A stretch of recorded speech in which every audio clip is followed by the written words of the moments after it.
Os meus pais, facendo moito sacrificio, mandaron ao colegio Orense, un colegio de monxas, pero a mí non me gustaba estudiar.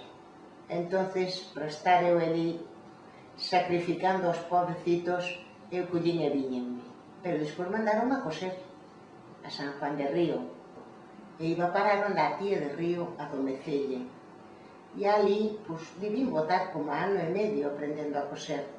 Compraron unha máquina en Puebla de Tribes e despois tamén fun aprender a bordar a Tribes. E iso, pois, valeu de moito, porque eu despois, inda que cosías algo aprenda para fora, pois o que máis tiña que coser era na casa, porque había que remendar moito, moito, moito. Dichosos pantalóns de pana. E, en fin, de cualquier trapo, facíalle un vestidiño á Luz e á Ana. E da miña roupa que non iba valendo, facíalle os meus abriguiños, o meu chaquetón. Casei cando tiña 19 anos, con Bautista Sotelo, que era do pueblo de Quintela, que traballaba de fotógrafo, traballábanse as festas, traballábase o carné de identidade, e, claro, despois viña o traballo todo a casa, donde se revelaban as fotos e xa as facíamos nós directamente.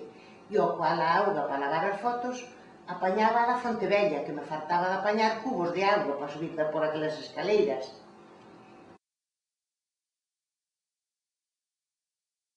No Castro xa era outro modo de vida.